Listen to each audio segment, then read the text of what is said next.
Welcome everyone to the Rolldown, the TFT Esports show where we cover everything from the grassroots to the pro scene, from the couch to the crown. My name is CLE, joined once again by future Tacticians Cup 2 qualifier Gangly. Are you ready to go?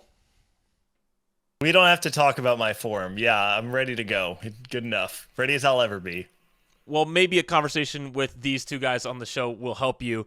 Below me on our screen right now is one of the most overlooked players in all of North America, the French freak, Bopster. Welcome to the show. Hello, thank you for having me. How do you feel about that nickname? Is this what's the background on that? I mean, family's French, and could call me Nervand, but it's all a name. All right, we'll leave that there. Also joining us on the show is one of the fastest rising stocks in all of North American TFT, PMD's resident Aura farmer, Cambulee. Welcome to the podcast. Thank you. I'm happy to be here. What is Aura and how do you farm it? It's like, just like the kind of vibes that you give off. Like, I guess I farm Aura by just like being the king. I prefer Aura King as my title because actually, like some backstory, we first called JD the Aura King because he was drafted last in the set 11 regionals like lobby draft. So basically he's like the most feared player. So he was the Aura King, and then in set 13 regionals I was the last one picked. So then, or actually I don't remember if it was set 13 or last regionals, but I was the last one picked. So basically I took the title of Aura King and I currently hold it. Was that the regionals where like the draft got out of hand really fast? I forget exactly what happened. It was like somebody drafted, it was like Wasian Disto replay, all drafted in the same lobby or something. You know what I'm talking about? Yeah, I do. I think I might be mixing up which one was which, but yeah, basically JD passed me the title and I'm the current Aura King. Nice. I think a lot of those get out of hand, like very fast. As they should. It makes it entertaining for us all. So I love watching them personally. I think they're super fun to watch. Today on the show, we have two guests, and we're going to cover a lot of different things, specifically looking at a TPC3 preview, looking towards this weekend and the competition happening. But we're going to cover some TFT headlines, the race for the NA ladder points. We're going to rank the TPC players. Gangly, once again, is back with his Stats Corner, and we also make a formal apology on the show today, so you'll want to stick around for all of that. But first and foremost, let's talk about the thing that Gangly cares about most, Tactician's Trials, coming up this weekend, the open format, and today, this is September 30th, the signups close. Yeah, okay, let me just say, Jack, you've been talking all about my run for the last couple episodes. We should be clear that you are also entering trials. This is not just me throwing my hat in the ring. I am becoming increasingly more discouraged by the day. I'm slowly falling into an abyss of hopelessness.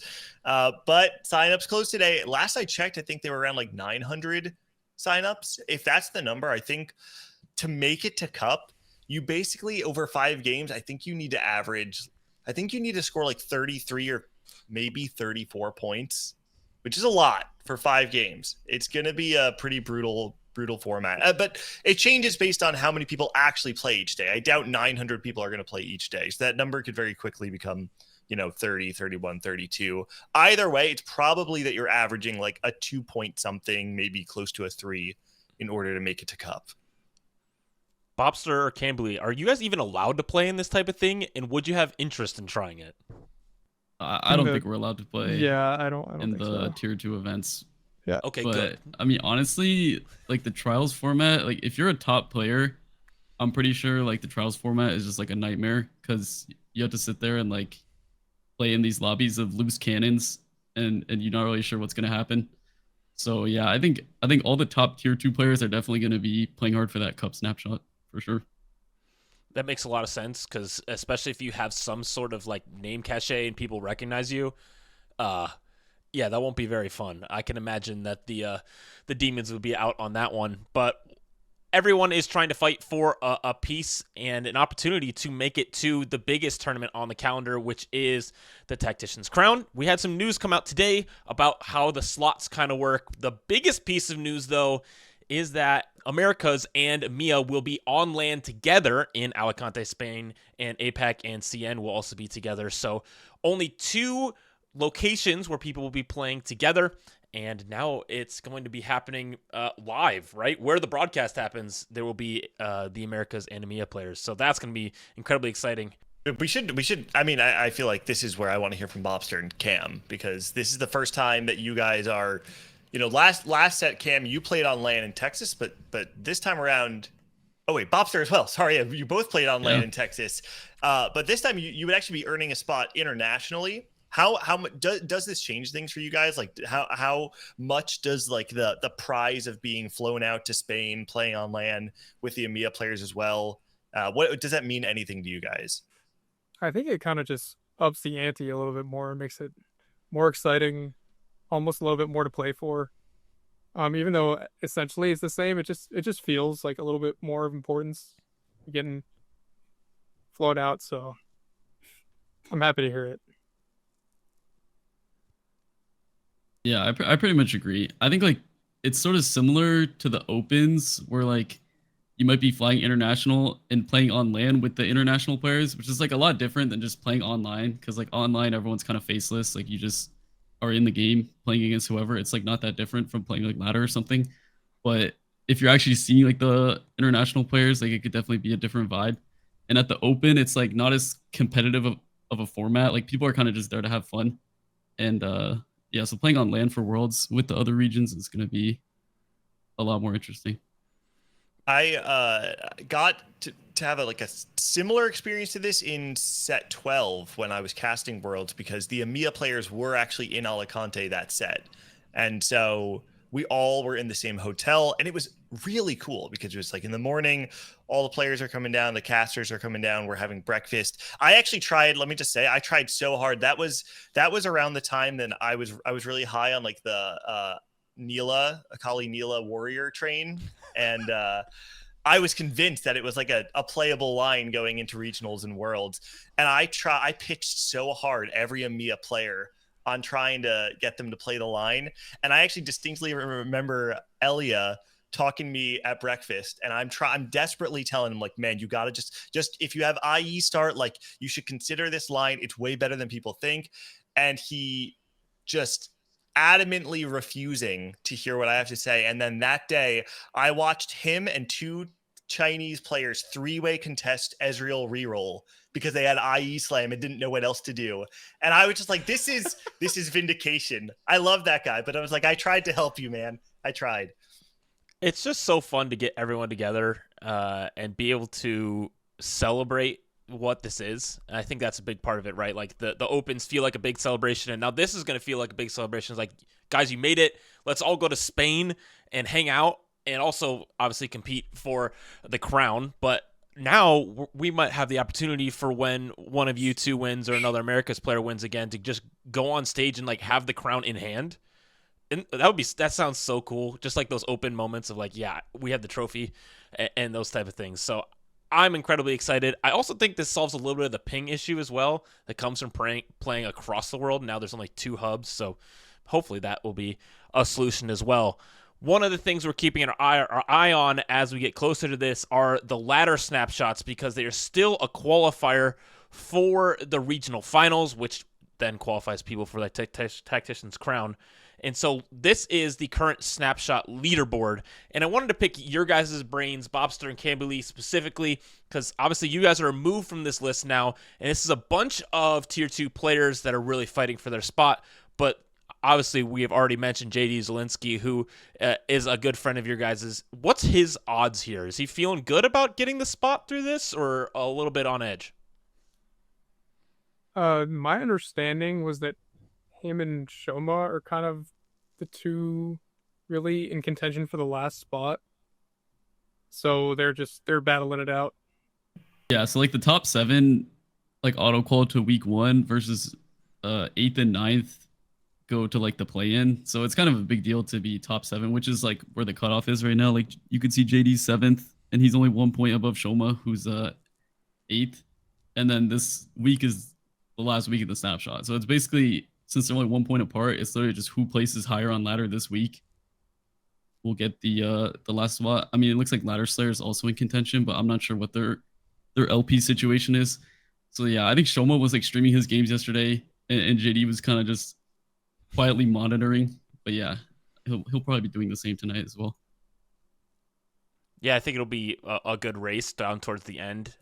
We have a few of these players already qualified through the first Tacticians Cup 2 regionals, so that's what the browned out ones are. They already qualified through getting that top 4. But a couple of people already locked into those top spots, a few people still fighting for it. It's an interesting thing to keep our eye on, because this graphic, which I stare at all the time trying to figure out exactly where people go, but 16 players enter the regional finals through this ladder still, through across the regions as well, through the Latin American ladders and also Brazilian ladders, and enter into the regional finals. And so these races are still important, are something to keep an eye on, but obviously the TPC has distracted from these, from what they had used to be, obviously, a really, really important part of this. So are you guys expecting these players from Tier 2 and from the ladder to really come in with a chip on their shoulder and make a run?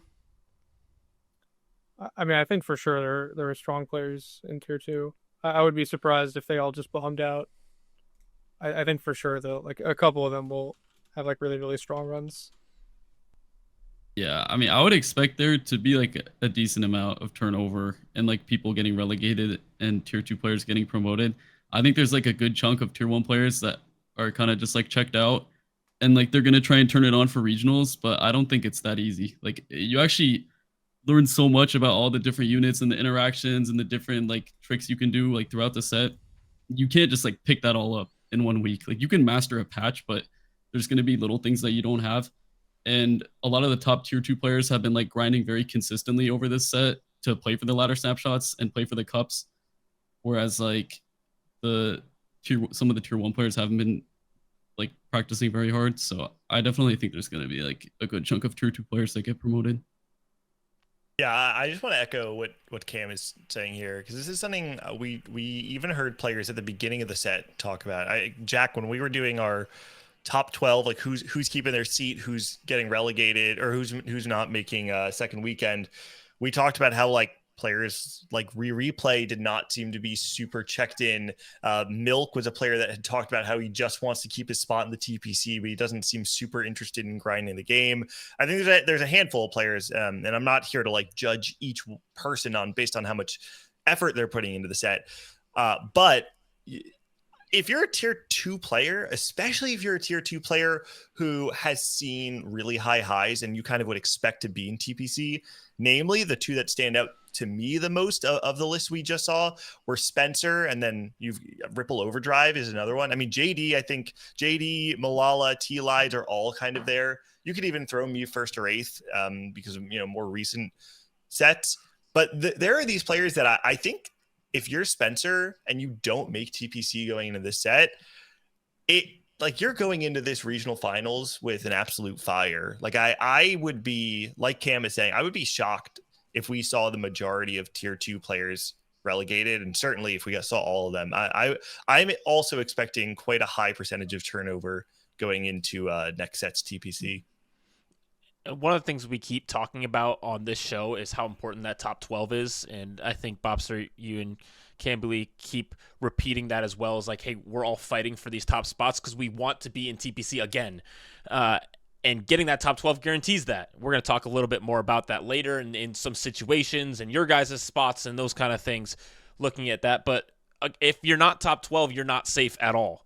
And so I would expect to see, like you guys are saying, a large amount of turnover, maybe even more people turning over than returning from the 24 that are going to be relegated down to that week 2 of regionals as well. So it's going to be crazy. And I think one of the things, as we looked at this graphic earlier, from seat saved and fight through regionals, is just how incredibly incorrect we were heading into this whole thing. It is just we're so bad.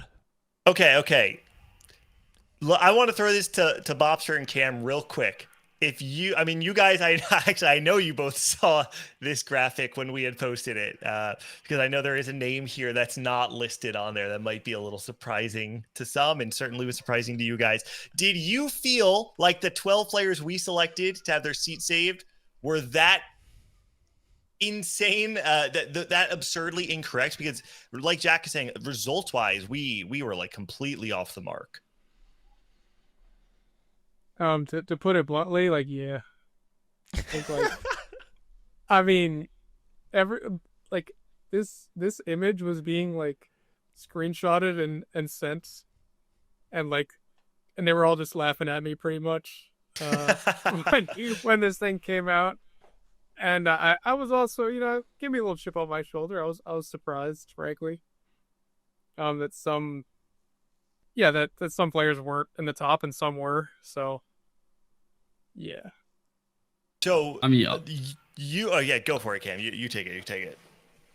okay, yeah, like I'm the one that had something to say publicly about Bopster not being included, and I feel like it was justified. I feel like he has justified it, and like this is like no disrespect to Brosif, but I feel like he is like a sore thumb sticking out in the top 12 of this list. Like obviously Bio has done terribly this set. I think that's like hard to predict though. I think it just has to do with like he hasn't really been prepping or carrying that much. Like he's been one of the people that's checked out, which is like that's his choice. Like he earned his spot in TPC by like being very good over the last 3-4 sets.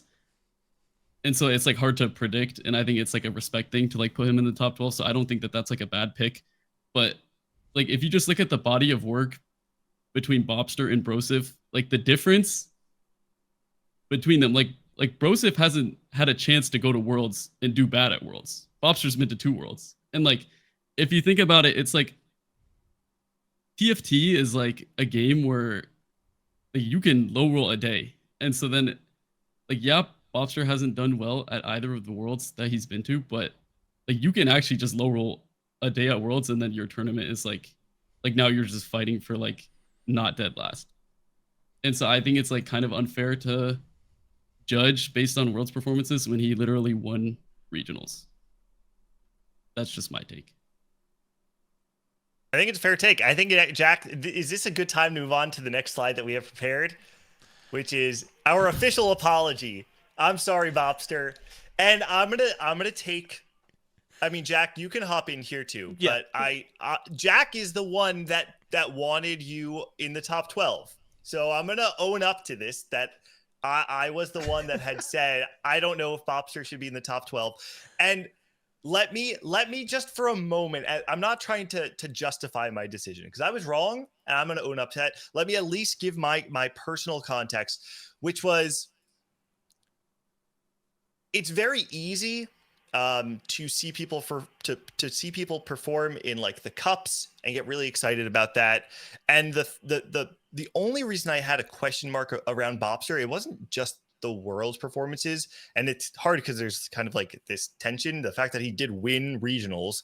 But if we kind of look at like the body of work at competitions with similar level of play as TPC, I felt Bopster's average placement in tournaments where the caliber of player is as good as they are in the TPC didn't quite hold up.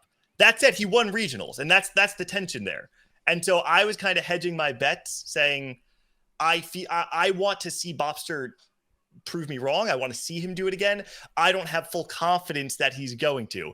And I was immediately wrong because Bopster top 8 of the first TPC. So this is me saying I was wrong, Bopster. I hope you forgive me, and you've made a lifetime believer out of me. I will not disrespect you again.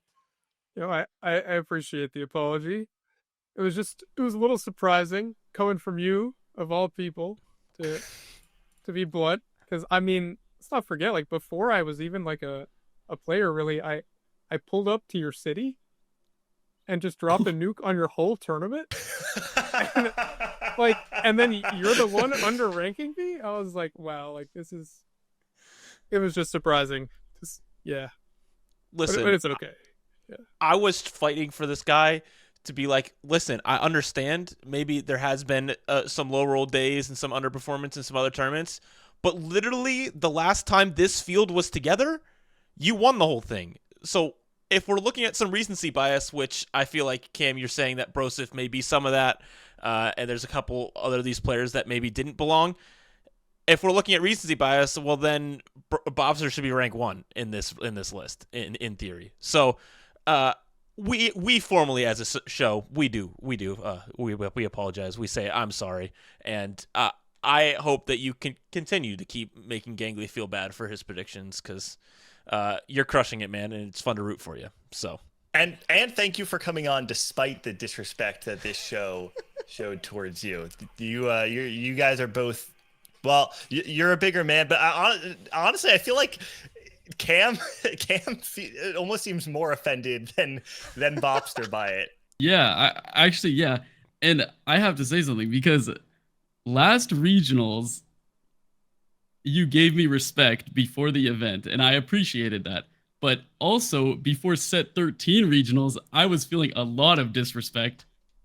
And I understand it's because I did poorly at set 11 regionals, but like I got put in pizza tier. Like I'm sure Pizza's a great player, but like it's just different weight classes. Like, I mean, it's all good. I'm glad I could make you a believer last set. Honestly, I don't really remember exactly what I said in set 13, to be honest. I'm trying to pull up my notes, to be honest. This is one of the problems with being a commentator, I'm sure across esports, is like you kind of have to make takes and you only have so much information to go off of. And that's where a lot of this stuff gets sketchy, and I'm not defending anything we say, and I think it's obviously a lot of it, and some of it's just, it's for engagement, to create storylines and all these things. We have to do stuff like that, and we've been wrong, and I like being wrong. I love the underdog story. I love the people that come out of nowhere and surprise people, and so both of you guys kind of share that story. And Nick, what did you say? What did you say in set 13? Hold on.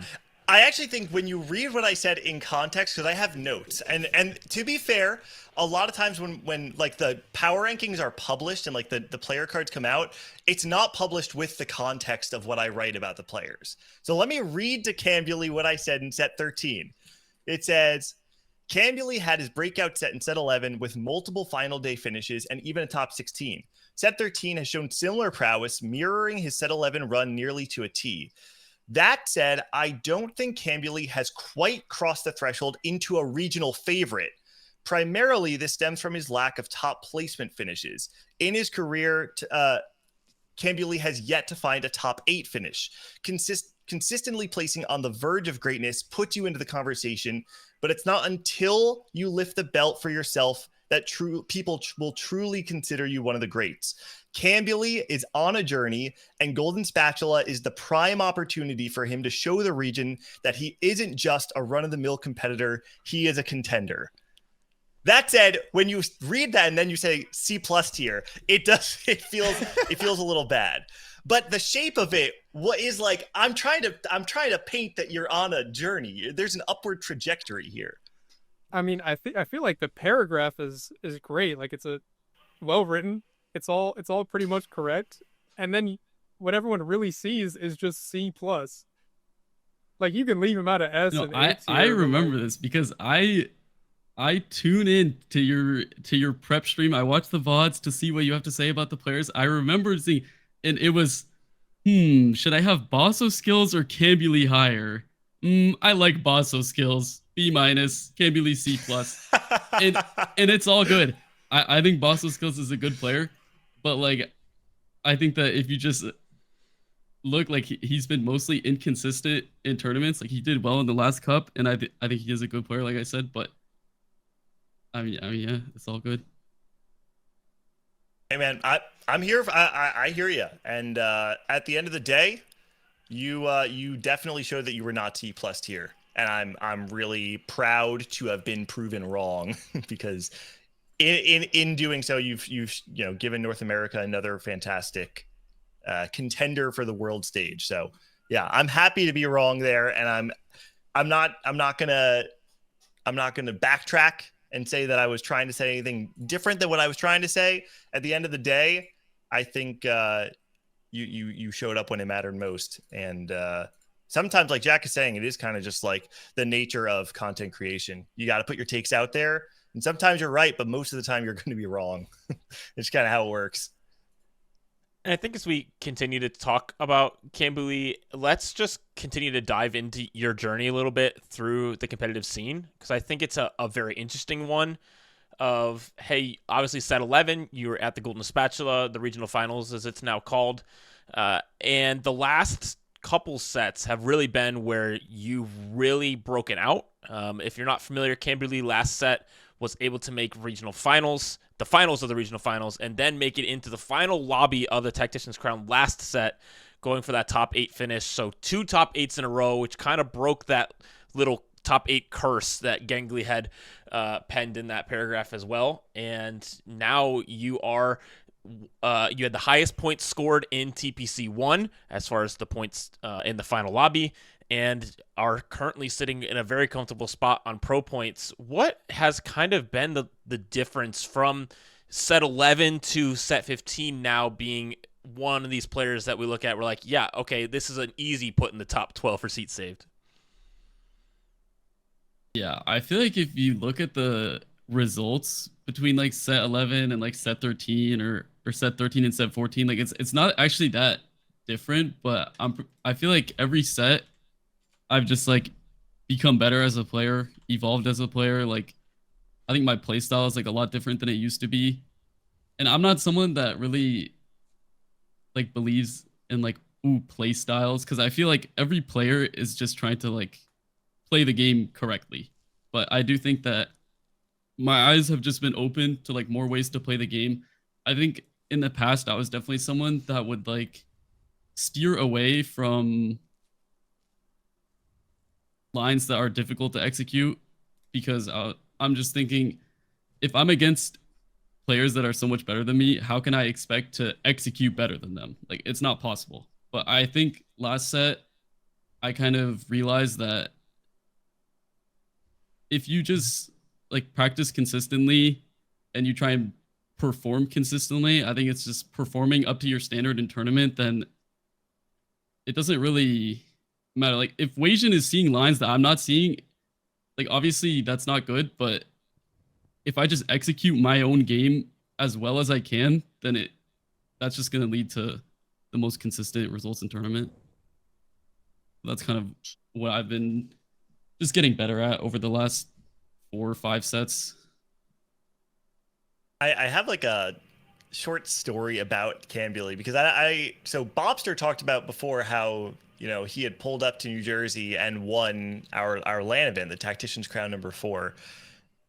And for that event, Riot actually supported us by giving us a stipend to give a player that we hosted a qualifier for. It was an online qualifier, and we had some fantastic players. We had Malala, we had Wasian Iverson, we had Clear was in there. We had, I don't know, there were a ton of like top players with name recognition, players that were on the Don't Know ballot. And it's won by this guy I had never heard of, some random West Coast TFT player by the name of Cambulee. And I remember, I mean, I of course was not like upset that Cam won, but I remember being shocked. I was like, I thought that this event would be won by someone I knew, quite frankly. And Cam had, if I remember correctly, Cam, you can correct me if I'm wrong, I think you had competed, but you hadn't found a ton of success in tournament yet. And this guy comes out of nowhere and just rocks it. He dominates the 2-day event, wins it over Malala in the last game, and then makes it out to the event. And you know, our tri-state event that time around, that's another podcast episode as to what happened to Tactician's Crown 4. All you need to know is that Bopster won. But I saw Cambulee win that event, and then I feel like he went under the radar until set 11, where he really broke out then. And it's funny that, Cam, you kind of had the same criticism as Bopster did, because you kind of both have the same story, where it's like you each won a tri-state event and then were underrated by me like 2 sets later. So just kind of a fun little parallel to the disrespect that Bopster was seeing. But it is cool that we got to sometimes see the like almost prophecy of these players coming up, doing well in online events, and then it starts to manifest in the top tier. So it was cool to be able to see Cambulee come out to New Jersey. We flew him out. He hung out in Jersey for a day, and again, like doesn't matter what happened to the event. That's another podcast, but. Got to meet him there and had a great time with everyone. But it's been cool to see Cambulee's growth. Something I did just want to highlight, Jack, we were saying earlier how Cam had missed making final lobby, even going into last regionals. And then it wasn't just that he top 8 at regionals, right? It was like top 8 regionals, top 8 TAC crown, top 8 at the first TPC. And in the last 15 events that Cambulee has entered, he's been top 16 in 9 of them, which is like a crazy stat. Like Cam is very quickly approaching a tier of players where there's only 4 players in the Americas that have had a sub 4.0 AVP since set 11, and Cam is not there yet, but he's extremely close. And once you start joining the tier of players like Dish Soap, Wajan Iverson, and Setsuko, like once you share a stat line with them, you're doing something right. So it's been cool to see Cambulee's growth over the last couple sets. I think Cambulee has really quickly defined himself as one of the best tournament players now over the past few sets for sure. Obviously, that top 8 consistency is something that we all look for. As far as like, hey, we're doing pick'ems for Worlds. Well, Cambulee, is a good choice for that because he can consistently is now making top 8. You can put him confident in there. So like that's the kind of data points that we look at now and being like, hey, we're pretty confident in what this guy can do. The other character on our show is Bopster, who is someone that has had really high highs and some low lows, especially on some of the big stages, as we talked about. This is the reason why Gangly hates him and leaves him out of the top 12. What? Go on. Continue. Anyway, set 12, Bopster, you had an incredible run. One of the things I was saying at that point, which was a hot take, and Gangly shut me down because it was too hot of a take, was it was one of the greatest regular season TFTs that we've ever seen. Can you talk about like what went into that set 12 and your consistency in the cups of that set going into then that regional finals and then auto qualifying for the Tactician's Crown, I mean? I feel like I have like not the best answer because I'm not going to sit here and lie and say for all 3 of those cups in set 12, I prepped 24/7 for like the weeks coming up. Like, I'm not going to lie, I was taking it pretty chill and playing some flex queue here and there and whatnot. But I think it finally clicked for me how to just like fully focus in a tournament and not let like nerves or stuff like that get to you, and let like all the knowledge that you built up over, I mean, playing the game for like years now, actually like be able to use all the knowledge you have. I feel like that kind of just clicked. And then I'm like a pretty vibes based player. Like people get mad at me in like VOD review when like I don't really know why I do something and I just answer like, it was the vibes. But I think like the vibes are just kind of on in all those tournaments, and it was just clicking well. I don't have some great like, I put like a million hours into its story, unfortunately, but say it just worked out.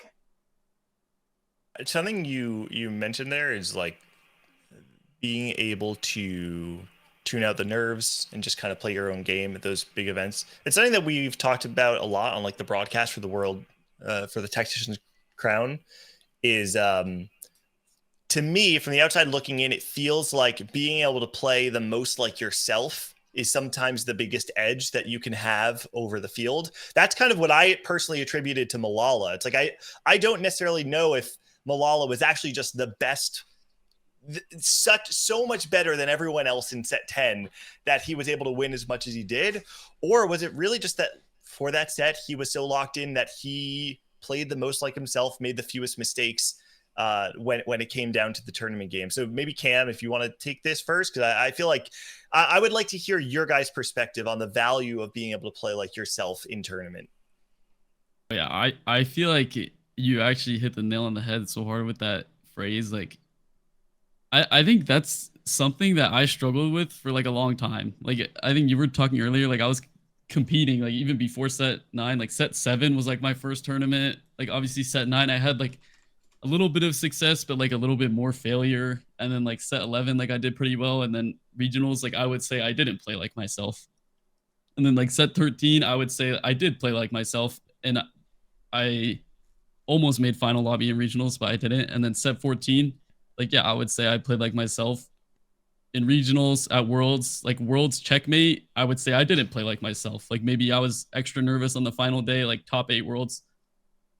And then, yeah, I mean, last tournament, I would say I didn't play like myself.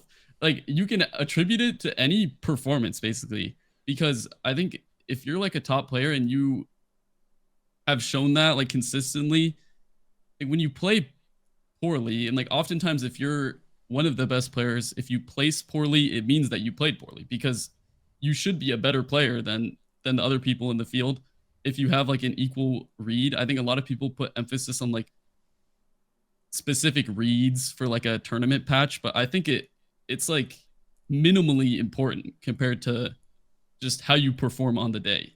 And I think if you just look at someone like Dish Soap, like you can trust him to perform on the day. Like maybe his meta read is not even so advanced like compared to other people in the field, but on the day of, he's just gonna show up. He's gonna play like he plays.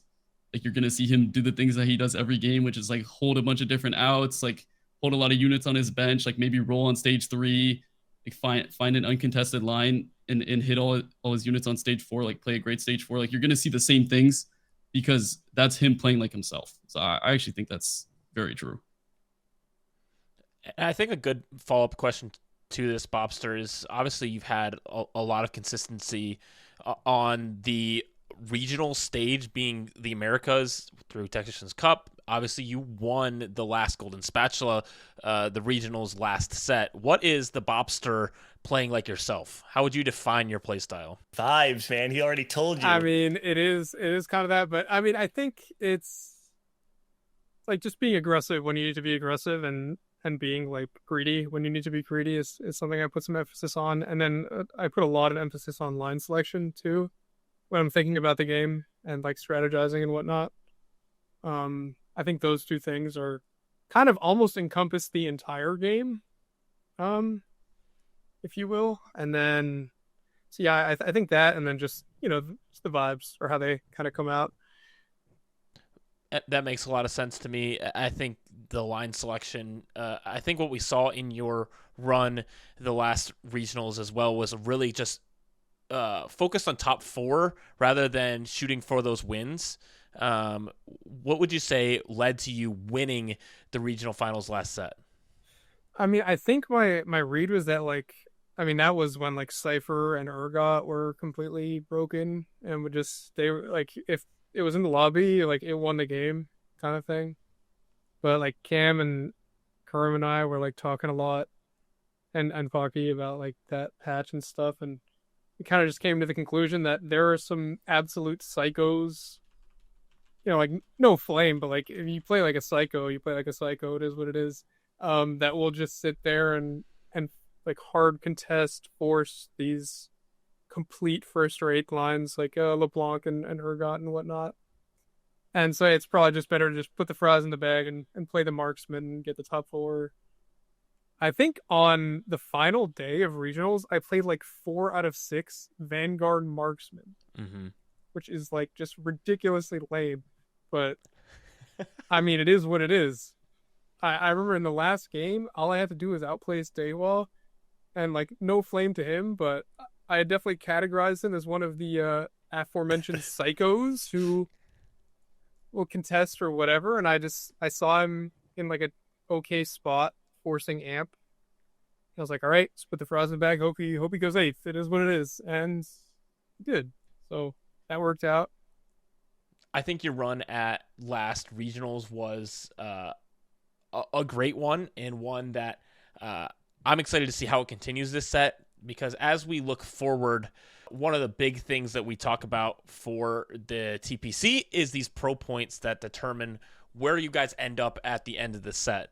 And so real quick, let's kind of review where these pro points get you, and then we will circle back to where you guys are at and where some other people are at and what they need to do to move forward. So once again, this graphic is back on the screen.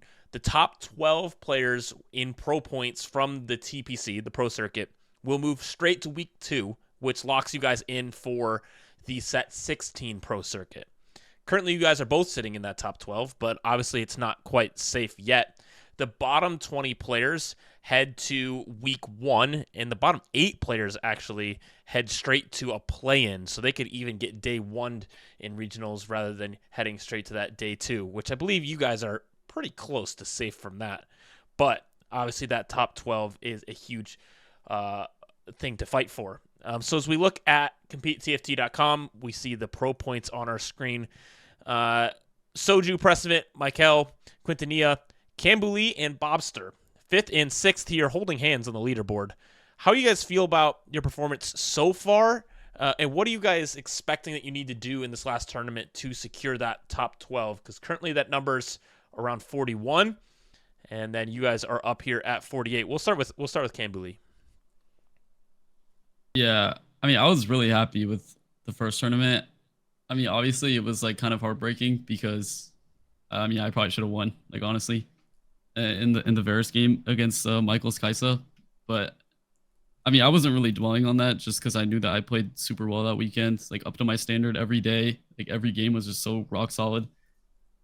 And then the last tournament, I was definitely excited to play against EU because I'm always excited to play against EU and try and put them in the dirt and whatnot. But like, I mean, I just played so bad. I think just there was one game where I like tanked to 8th on day 1, and it's like my pet peeve. Like going 8th in tournament is just like it just sets you back so far. Like even going 6th instead of 8th. Like I got 26 points on day 1. If that 8th was a 6th, I would be at 28 points. That's like top half. It's just a completely different world that you're living in. And so I think that one game definitely bothered me a lot. And there were other games where I was playing like 4-cost lines and just like tempoing super hard, playing super solid early game, and then bleeding out to 5th. Because it was like a reroll heavy patch, I think, and just I wasn't really able to convert those games to top 4s, which they definitely should have been. So I just left a lot of points on the table and then didn't place too highly. And it definitely stings because I feel like if I had 5 more pro points, I would feel super safe in terms of like, I kind of just need to show up for the last cup and then I'll be top 12. But I mean, it's not a very big gap between where me and Bopster are and top 12. And it could vary a lot if those people, because like if you look at the people in the bubble, it's like Dish Soap, Darth Noob, scary players. They could definitely pop off. I'm expecting Dish Soap to be going crazy in this next cup just because when everything's on the line, like you can expect him to perform basically. So not in the spot that I would have liked to be, but I'm definitely not unhappy with where I am. Bopster, how about you? I like pretty similar, honestly. I have like some disappointments in how I played the final lobby. Going into the first TPC, ending up like 8th. Like once you make final lobby and then going 8th, it still kind of feels like you bombed out, even though you didn't. So that kind of sucked. And then I think my read and prep was like very off in the second cup. I still managed to I was playing like Mentor Rise, which I ended up realizing later was like horrible that patch, but I was able to tempo that like super hard into like a top 2 I remember, and then some other like okay scores, which let me get some points and stay in the race, which was nice at least. But definitely it's like I could be higher points and it was very attainable, so it's a little disappointing, but just gonna do it next cup, I guess. One of the things looking forward to TPC 3 is the placements that, all of these players on this list need to get to be in this top 12. The math is very conditional for where this will end up based on how people play in this tournament, and if the people that are winning keep winning, if people that are in the bubble don't perform well. What are you guys obviously you guys are just playing for as best as you can, but what do we expect to be like, hey, if I go top, you guys are currently sitting 7 points above the current cut. So if I finish top half, I think I'll be safe. If I make day 2, I'll be safe. I need to make a final lobby run. Does that change the way you guys prep for a tournament? I don't think it would change at all. No. Yeah. Play the exact same. I like. Kind of showing I up feel like to, I'm to the play. yeah. I might be the biggest defender of this. Like I barely check the score sheet. I don't like read anything like the rules. I don't remember what tournament it was, but I thought it was like Checkmate, and it definitely wasn't Checkmate. Like just things like that. Like I just go in and play it. I don't read or anything like that. Like just here to play. I mean, I think on some level it's kind of calling back to what we were saying before, which is that if you're inviting these factors that will alter the way you approach the game, it's like these are all things that will stop you from playing like yourself, right? It's kind of that danger of like, if you try really hard to not go eighth, you're always going to go eighth, right? Like you can't afford to change the way you approach the game, because once your mentality shifts, I think it's kind of hard to get back on track, especially like in the middle of a tournament. That to me is where it always seems really dangerous, where it's like, oh, I just need an X placement in order to make the next day, right? Like I feel like what Cam and Bopster are saying here is just like, if you stop to think about what placement you need, then you're only like detracting brain power that you could be using to just focusing on the game. I do think one of the interesting things to talk about with you guys, because you both have this experience as well, is specifically Checkmate makes you do that, right? Like in Checkmate format, you're not playing for top 4 anymore, especially in those later games, because you need to win the game. Both of you had experience in Checkmate, and both of you have described that you should just play the way that you play. But when you're forced to play for first, does that really change your mindset at all? I mean, that's the one exception, right? Like if that patch, like you can't win the game with every comp. It's just not possible. So I feel like pretty much your possible lines that you're allowed to play are just reduced in half. Like these are the ones that can win, and these are the ones that can't. And you just have to pick from the pool that can win. Checkmate, you just have to play completely different. Like it's not even close. Like I just remember like World's final lobby, the final game when all 8 players were in check, it was just like a 3 or 4 way Urgot contest. Like and then Urgot just ends up being top 2. Like it's just so like it's actually so ridiculous. Like the way that some of these comps are just like completely S tier when everyone's in check. And like the same thing happened with the like Fast 9 Varus in the first cup. Like I mean, I'm in check, and the 2 comps that can win are Kaisa and Varus. Okay, well, if I play Kaisa, everyone's going to be holding Kaisa, so let me just sit here and cycle every single Gnar that I see on stage 1 to fish for Golden Edge, and then just like take a Rage Blade off Carousel and try and just will my way to level 9. It's like kind of just like a ridiculous way to play, but I mean, that's what you have to do in Checkmate, and I think it's correct in that format, so sometimes you just have to. Just judging off both of your initial reactions, because obviously Checkmate's been highly controversial this entire set. You know, there's the YouTube videos of Soju talking about the topic at length. It sounds like you're both a bit more negative on Checkmate in tournament. Is that correct? Like, how do you guys feel about the addition of it in day 3, especially with it qualifying to Worlds? I don't completely hate it. I mean, I definitely don't love it. But I'm not like I definitely don't completely hate it, I would say. Yeah, I mean, for me, like I 100% understand why day 3 is Checkmate for the TPC Cups, and I don't disagree with it being Checkmate format. Like I understand that it's like way more exciting for viewers. Like that final day of the first TPC Cup, that was insane for everyone watching. It was insane playing. Like it was definitely super exciting. And so I'm not going to be the guy to be like, wow, we shouldn't have the most exciting final day for a World's qualification and everyone's watching and everyone's having fun. Like that's just like ridiculous to say that we should not have that.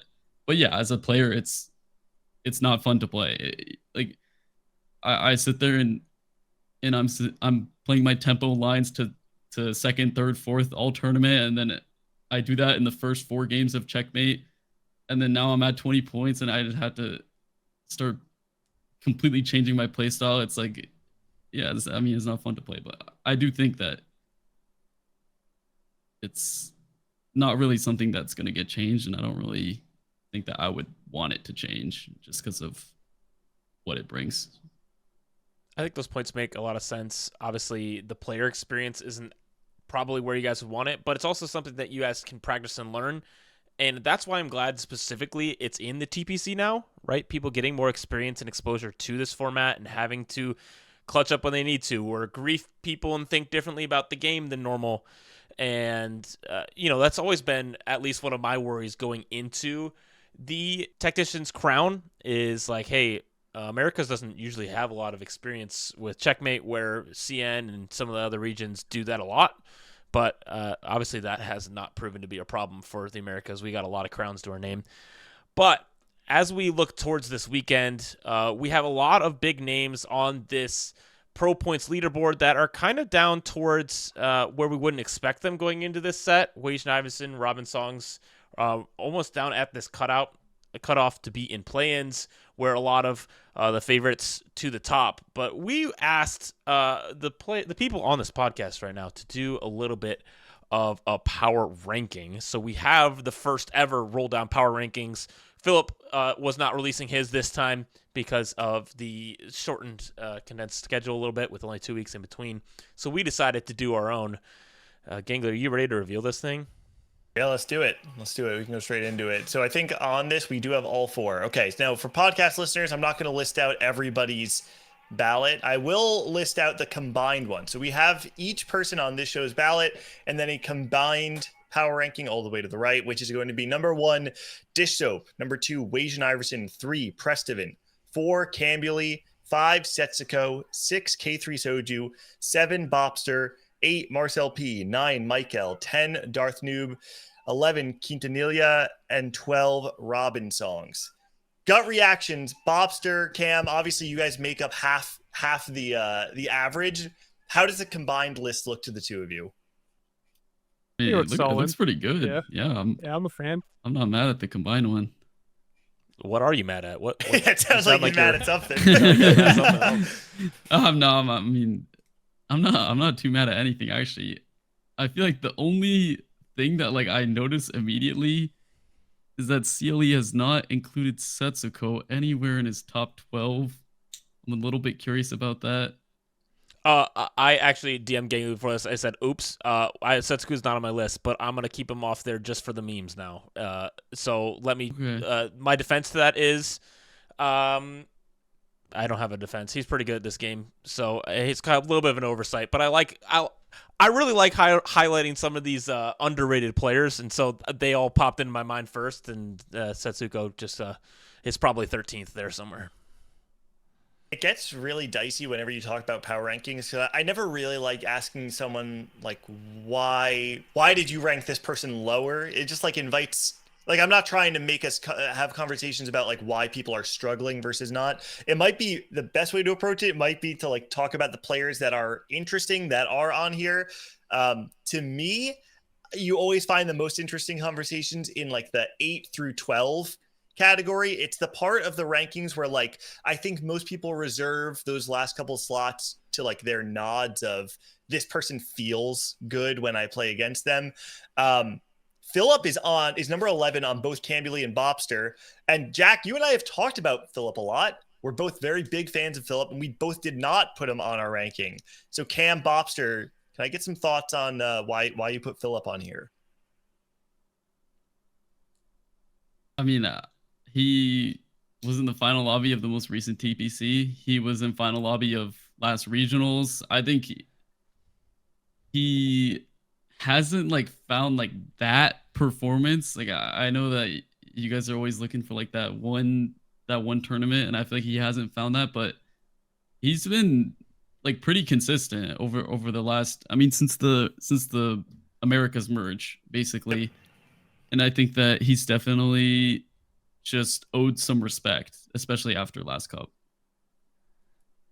For the record, he is number 13 on mine. So I do think he's up there. Yeah, I feel like he's in that range for sure, and I'm not mad at that. Yeah. I'm not gonna lie, I kind of copied Cam's homework and just moved some stuff around, so I'll ditto what he said. I agree. I think one of the things that's most interesting from your guys' list to me and Gangly's list, because we have a more of an outside perception of what's happening, where you guys are playing with these players all the time. Both me and Gangly have precedent at 5, but you guys both have precedent at 1. Can you guys tell me a little bit about why you guys rate him so highly, specifically heading into TPC 3? I mean, I think Got this, or yeah. When you just like, I mean, I'm again don't have the craziest explanation. He's obviously brought some very consistent performances, second in pro points, and then just like you can just like you watch most of these players, you'll watch them on like a stream or expecting the cup, playing with them, and like you just kind of feel that they're just a strong player on top of their consistent performances. They've honestly felt a little bit more threatening than everyone else on the list when you're like in a lobby with them, or you're watching them play. You think they look very, very strong. So that was my reasoning for agreeing with Cam there, number 1. yeah, I mean, since Bopster copied me, I'll just say that my reasoning was that, like, for my rankings, I was thinking about like going into the third cup, like who would I trust to like perform, and I feel like over the first 2 cups he's done super well, and even going into the third cup, like he's not taking his foot off the gas at all, even though he has a lot of points. Like he's still scrimming and prepping like probably one of the most out of anyone that I can tell. And I don't like leaning so much on like, ooh, who's working hard, because it's like you can't actually know how hard someone's working. Like someone might not be playing scrims, but they've watched every single game, they've watched so many POVs. Like you don't know, but I mean, sometimes you can catch the vibe. Like I can catch the vibe that Soju is not prepping at all for this cup. And I don't think that that's like wrong. Like I think if he was prepping, I would have him much higher. And I think that Preston, even though he's so high in points, and even though like it doesn't seem like other people in his group maybe are practicing as hard, he still has his foot on the gas, and I just respect that a lot. I think that he's like someone that's worked so hard, and this set especially, like EWC, I think he was one of their best performers from watching the games, and I think that he's just carried that into TPC as well. He was like been super high on ladder throughout this set as well, even though ladder doesn't even matter for the TPC players. I think I just respect his work ethic. I respect his tournament performance. I think his current form is good, like pretty much everything. And so that's why I feel like I should give him the nod at number 1 over people like Dishsoap or Wasian, even though, they have like the pedigree. I think their performance this set hasn't been as good. I think they've both definitely been publicly voicing their displeasure in the current patch, which makes me want to bet on them less, just because I think they might not be as motivated. They might not be as happy playing the game. They might not be as comfortable. So yeah, it was like a lot of factors why I put Precedent first, but that pretty much encompasses it all. I think I need to change my power rankings now. Yeah, I have Soju rank 1 on my power rankings just because of the 2 top 8s in TPC, and I think that brings me a lot of confidence. And also looking at this meta, he is just known right now as SGA, Stargarden Abuser, and so I think that's a pretty good game plan coming in this weekend regardless. So that's why I had him number 1, and he's number 1 in pro points, but he also might just need to not go 32nd in order to make top 12, so it does make sense that he might be taking a little vacation right now. I'm trying to remember the last time Soju went into like the back half of the set and felt like this sounds more negative than I mean. I don't mean it in a negative way, but like the last time we went this far into a set and Soju felt like a very deep contender. I feel like there have been spurts in TFT where like he's really good on this patch, like going into this tournament, he's feeling strong. This is the first time I can think of where it's like 2 straight tournaments making top 8 and legitimately feels like a top 8 contender all the way through a set. Even like Cam is saying, I feel like the vibes are suggesting Soju is not prepping, and Cam is still putting Soju 8th, and he's saying if he were prepping really hard, I would put him higher. I can't really remember the last time Soju felt like this big of a threat in the Americas, or even in North American TFT. It's been a while. I definitely agree with that. But I mean, he's just dropped a nuke on both tournaments for sure. Like clear way to final lobby, and then like not even the worst final lobby performances either. Just 2 times in a row. Like you just can't disrespect him. But I definitely agree that he probably won't be trying as hard, because I feel like I heard him say sometime on stream that he cared the most about like TPC. Obviously he cares about Worlds, but I think he definitely also had a chip on his shoulder from like the whole influencer slot thing. Even though, okay, like no flame, objectively, it was an influencer slot. Not to bash on you as a player, but in recent tournament performances, you didn't really have any, and then you got invited. So it is what it is. But you know, they shown out regardless for sure. I think one more player I want to talk about specifically that's on this list, and maybe just because I love underdog stories specifically, is Quintanilla, who is made it on 3 of our lists towards the bottom, in the 12th spot for both me and Cam, and Gangly on the 11th spot. One of these Brazilian players that made it through to the TPC last set, and we were all like, I don't really know who this guy is. And I think that's kind of for a reason, is because they started competing in Magic and Mayhem. They've not been competing for very long, and now are sitting for the pro points. Where are they at? 4th. 3. Yeah. 4. Yeah. Yeah, and so they're chilling up there. So I know, at least for myself, I want to give them their flowers. They've been performing super well this set.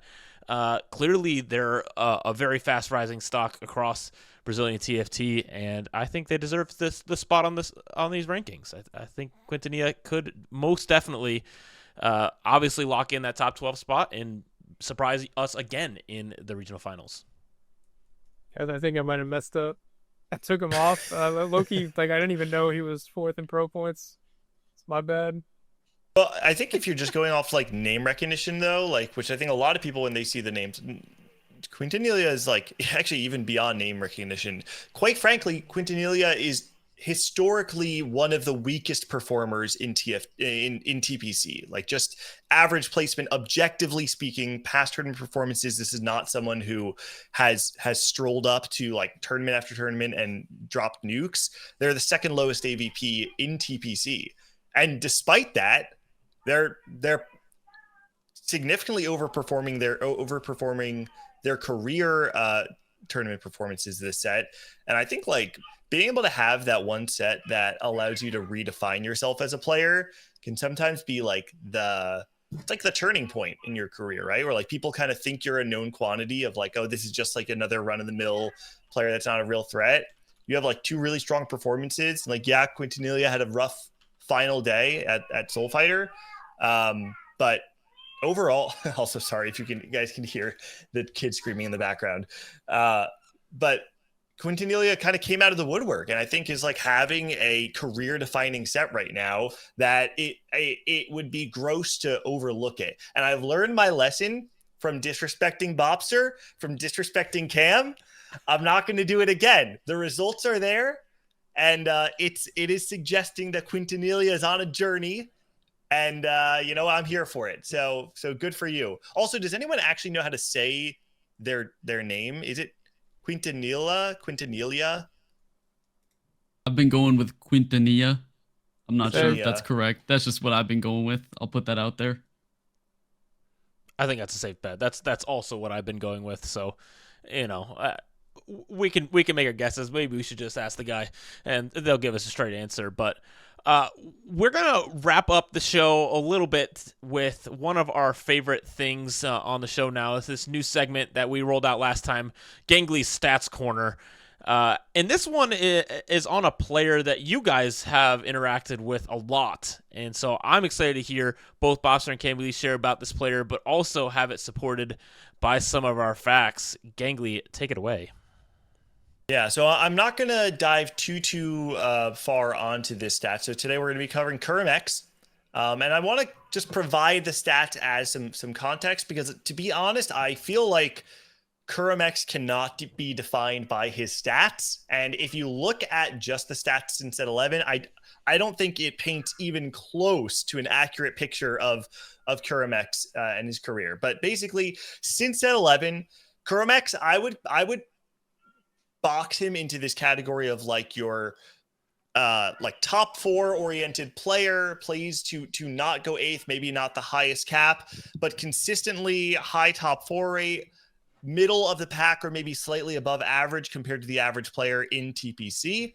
And this set we're kind of seeing pretty similar. If you are a podcast listener, I'll just read some of the stats here for set 15, which is over 20 games, 4.5 AVP, which is, exact. It's tied for 16th but 15th, 55 top 4 rate, 55% top 4 rate, which is 9th in the league, and 10% top 1 rate, which is 18th. So if you look at how this mirrors or how this compares to his career stats since set 11, it's actually very similar. It's above average top 4 rate, below average win rate.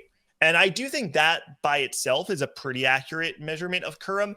But I think what these stats fail to fill viewers in on is that Kurum is in a very exclusive club of players who have won 3 tournaments, right? He won set 4 regionals. He won 2 cups, 2 events in set 9. One was like one of the regular cups, and then one I think was mid-set finale. And there are very, very few players who can say that they've won 3 elite TFT tournaments. And so what I don't want anyone to take out of this segment is that KurumX is just like your average competitor.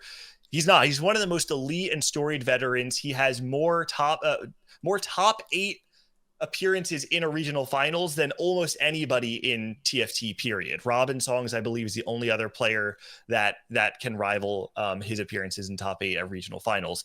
And so Kurum he's an absolute beast. And so I want to throw this over to Bopster and Cam, because despite the fact that we have the stats here, you two actually study with him. You guys know this guy way better than I do. So I would like to hear maybe from Cam first, some of your thoughts on Kurum as a player.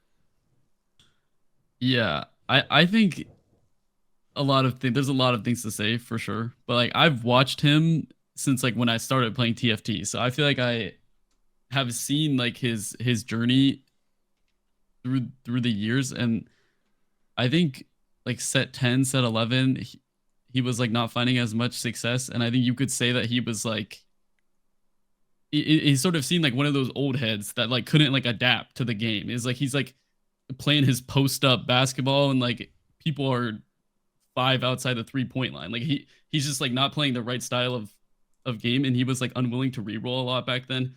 But I feel like he's actually evolved his game so much since then, and he's like willing to do anything if it's like the right play. And yeah, I mean, he's definitely a top 4 oriented player, but I think it's just because the way that he plays is just like, it's so airtight is like the best way that I can describe it. Like he just wants to play with the least mistakes possible, and I think that's sort of how you end up with that play style versus people who are like trying to hit some sort of exodia every game, which is like something that's definitely rewarded a lot in like the recent sets. But yeah, I mean, he's definitely just trying to make the least mistakes, play his spot, and he's also like one of the hardest workers. I think a lot of the players who have been around that long will definitely take some time off throughout the set and only prep when it's like really coming up to the cups. But he works so hard, and he still wants it bad, which is honestly impressive, like given how long he's been competing. And so I just respect that a lot, and I think you would be a fool to doubt him. Bopster, you got anything else to add to it? Yeah, I mean, I just definitely want to just say, like, I mean, he's for sure a strong player. Just watching him play, the way he thinks about the game, the Cam was describing it really well with the airtight style he was saying. But it's almost feels like a winner's mentality, the way he thinks about the game, like just cleaning up any and all mistakes. That's definitely what I've gotten the most from like studying with him, and like frankly like learning from him, because my first game of TFT was played after he won his first regionals, like honestly well after, like around a lot longer than me. So I definitely took a lot from his mindset and the way he thinks about the game. And I will second that he is like super invested and honestly cares more than you'd expect for someone who's been around so long. And it's really impressive, that kind of drive. He just talks all the time about like he really wants to win.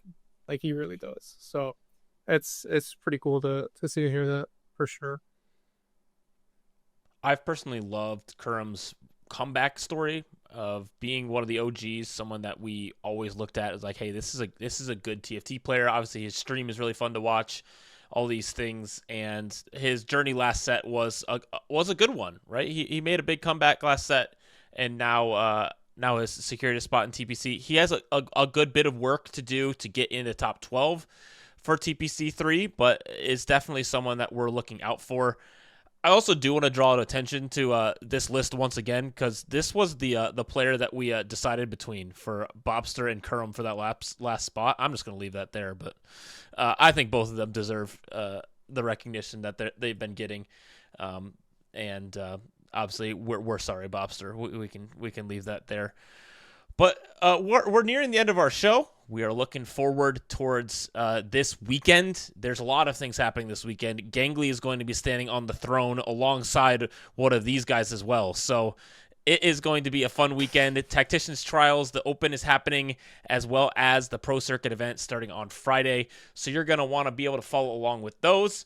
They're happening across the globe, so you'll be able to see TFT action all weekend. I know personally this past weekend, I was just bored. I didn't know what to put on the TV. There was no TPC to watch. There was no Tactician's Cup. I was lost. But looking forward, guys, are you excited for the Pro Circuit and then to figure out which weekend of regionals you're going to be in? I just love competing in general, so I'm excited. Yeah, I'm super excited to hopefully stay in the top 12. Which it's also wild because of the announcement that after this weekend, we'll know multiple players who are going to be ending up in Spain too, right? It's like it adds a little bit to obviously the stakes of like the set in general, but I think it does add to that moment of winning where it's like, oh, like I'm going to Spain, you know? So it'll be cool to be able to see that moment played out live. Although I will say, hopefully I will not be able to watch the end of TPC because I will still be in trials at the time of it ending, but we'll find out. We will find out. That's what second monitors are for, Gangly. That's what those are for. We'll be following along on all the action. Bopster and Cambulee, thank you for coming on. Thank you for confronting us head on about our bad takes in the past, because we need accountability. That's right. Anything that you guys would like to say before we sign off on the show? Bopster, we'll start with you. I mean, thank you for having me. I'll keep putting the takes out there, even if they're wrong. It's all good. It gave me a little drive, so I'm not too mad at it. You're welcome. And yeah, hey, happy to be here. So thanks. Cam, anything from you?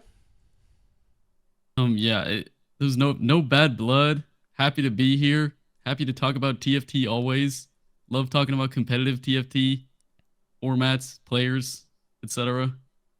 Yep, looking forward to this weekend. That's all.